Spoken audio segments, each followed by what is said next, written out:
Jerry, I have a question. Do you think church employees are the most vulnerable to spiritual abuse? It's a very nuanced question.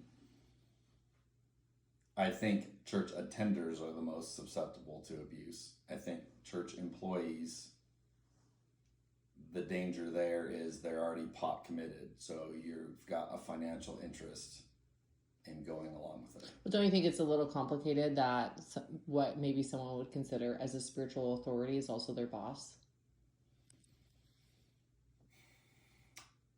Right, but that's what I'm saying. Like, you may disagree with that person, but you also know, like, if I want my career to go well, if I want to get paid, if I want whatever.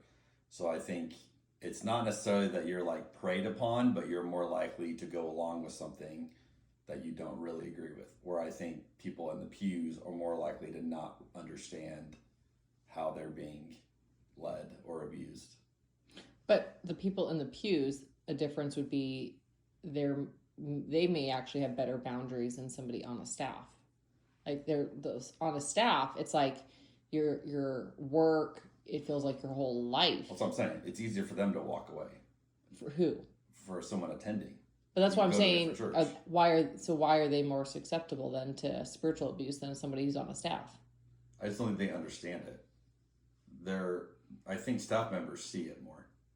So they're susceptible in a different way, where it's like you have something hanging over your head that gets used against you in an abusive situation.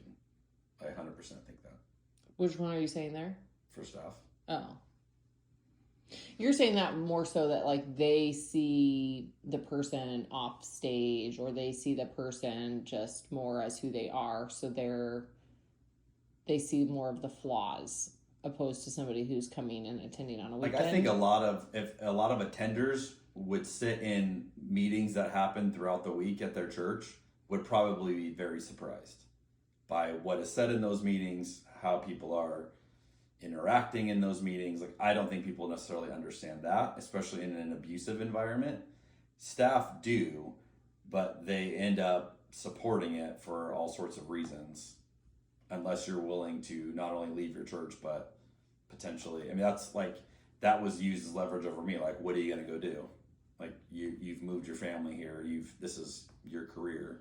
And it's like, unless you walk away from the entire thing, you don't really have a lot of other cards to play.